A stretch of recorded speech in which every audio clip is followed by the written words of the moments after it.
हदीस को चैलेंज करते हैं कि नहीं हदीस बाद में लिखी गई है, लेकिन एरिस्टोटल और प्लेटो के जो कोट्स हैं वो टोटल ऑथेंटिक है। हालांकि एरिस्टोटल और प्लेटो कब के हैं, वो कैसे आ गए कोट्स आपके पास, वो फिलॉसफी आपके पास कहाँ से आ गई, वो तो इतने पुराने, कहाँ से आप साबित करोगे कि उनके एज इट इज़ यही कोट्स हैं।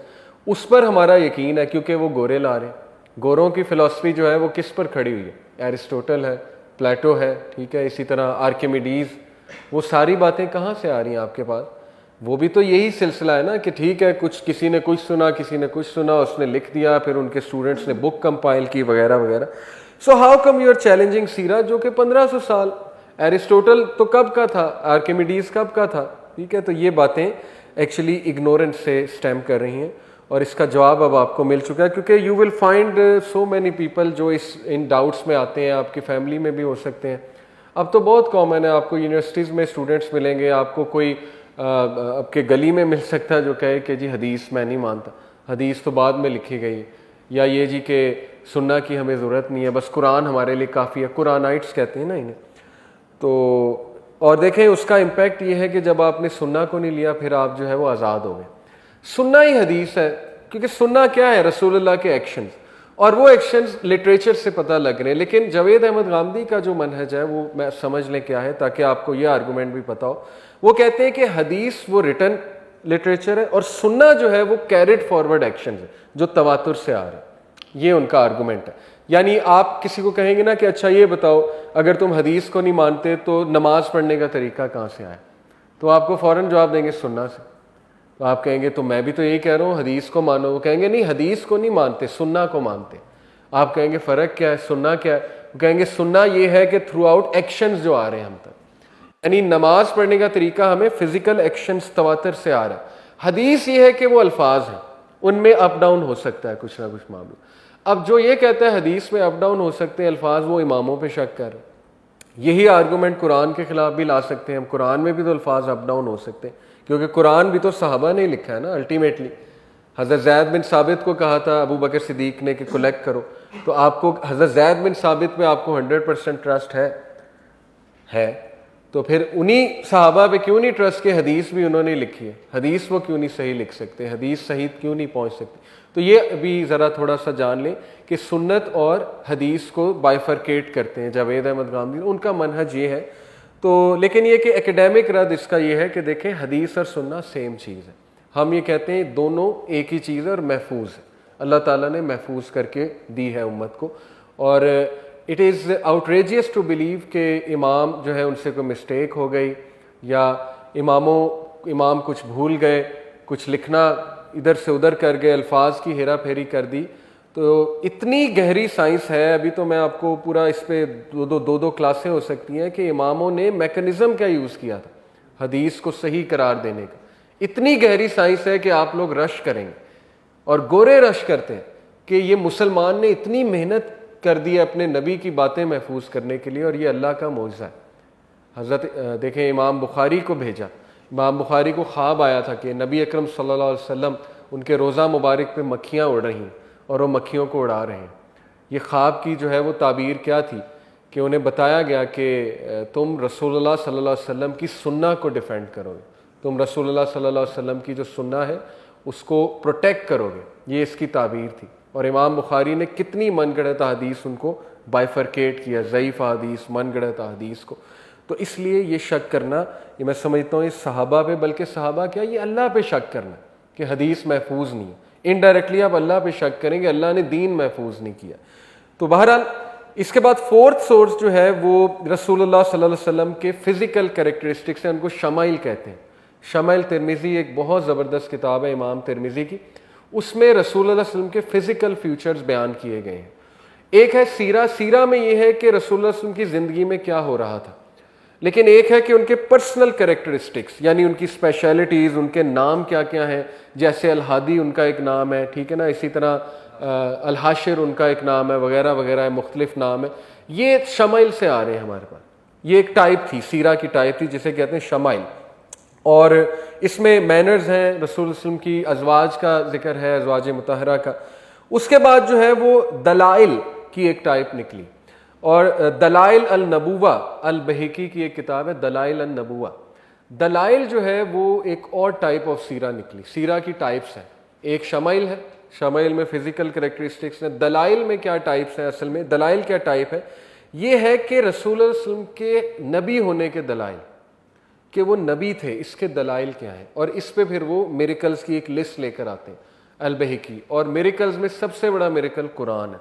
वो मैंने आपको उस दिन भी बताया था कि कुरान 9 वे रसूलुल्लाह लिख सकते हैं। सवाल ही नहीं पैदा होता कि एक इंसान कुरान को लिख सकता है। तो ये दलाइल की एक टाप है। उसके बाद फिर हिस्ट्रीज ऑफ सहाबा। देखें, सहाबा की भी हिस्ट्रीज लिखी गई, उनके बच्चों ने महफूज की। आज आपको कई लोग मिलेंगे जो अपना शजरा नसब निकाल के दे देंगे आपको। महफूज किया ना उन्होंने, ख़ानदानों ने महफूज किया। इसी तरह सहाबा के जो बच्चे थे वो अपने आबा अजदाद की हिस्ट्री महफूज करते थे। तो उस हिस्ट्री से भी बहुत से वाक़यात हमें मिल रहे हैं। सहाबा की जो हिस्ट्री है कि रसूल वसल्लम की हिस्ट्री में क्या हुआ, ज़ाहिर है कि सारे सहाबा रसूलुल्लाह के साथ ही थे।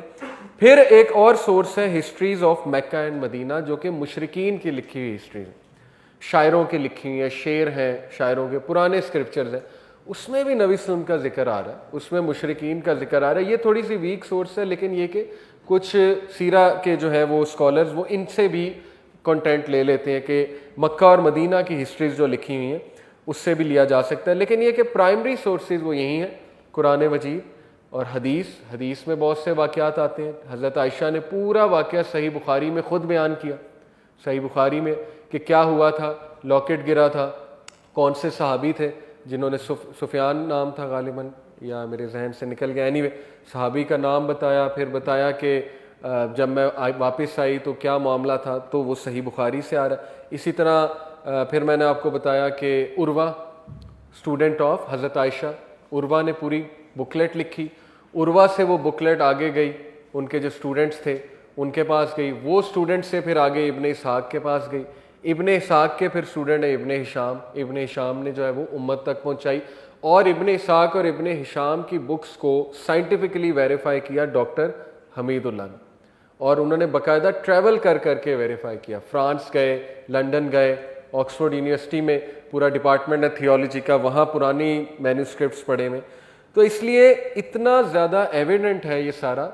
ये एकेडमिक आर्गूमेंट्स आप दें लोगों को जो अश्कालात का शिकार हैं, डाउट्स का शिकार हैं कि ये बातें जी आपके पास आ कहाँ से रही, तो ये बातें हमारे पास यहाँ से आ रही। ये हमारा जो है वो जवाब। अब हम बात कर लेते हैं कि अरब्स की थोड़ी सी एक हिस्ट्री, कि अरब्स थे कौन। देखें, अरब्स को 2 बड़े उसमें ग्रुप्स में तकसीम किया है मौरखीन ने, अरब अल बैदा और अरब अल बाकिया। अरब अल बैदा जो है ये the earliest civilisation of Arabs है, जिसमें प्राइमरीली आद और समूद आते हैं। और आद और समूद जो है ये बेसिकली कौन थे, इनका जिक्र कुरान मजीद में मौजूद है। और आद और समूद तकरीबन 3000 बिफोर जीसस, प्रॉफिट ईसा अलैहिस्सलाम, 3000 BC की इनकी हिस्ट्री जो है वो मिलती है। और इनकी जगह क्या है आद और समूद की? पहली तो बात, एक सिटी है अल उला सऊदीया में, और अल्लाह माफ़ करे उसको अब रिजॉर्ट बना दिया। वहाँ पे बाकायदा वो कैंप्स, वो खैमे लगाए हैं और ग्लास हाउसेज और एसी शेसी और वो आबशारें हैं, वहाँ पे लोग जाते हैं वहाँ पे कैंपिंग करने अल उला में। तो एक बार सहाबा वहाँ से गुज़रे अल उला से, तो रसूलुल्लाह सल्लल्लाहु अलैहि वसल्लम ने डांटा कि जल्दी जल्दी गुजरो। और अल्लाह के नबी सल्लल्लाहु अलैहि वसल्लम ने कहा यहाँ अजाब आया था कौम समूद पे, अल उला जो है। और सहाबा को कहा कि कहीं तुमने यहाँ से कुछ ले तो नहीं लिया? तो सहाबा ने कहा अल्लाह के नबी पानी था। तो अल्लाह के नबी ने कहा कि क्या तुमने पी लिया? सहाबा ने कहा हमने तो आटा भी गूंद लिया उस पानी से। तो अल्लाह के नबी ने कहा फेंक दो इस आटे को फ़ौरन।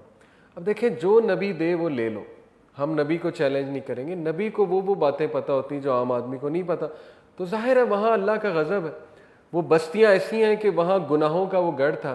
तो बहरहाल ये अल उला की जो सिटी है, और अल उला की सिटी के अगर आप थोड़ा सा लेफ़्ट पे चले जाएं तो Petra, city of Petra Jordan में है। इस पे आप डॉक्यूमेंट्री भी देख सकते हैं, सिटी ऑफ पेट्रा।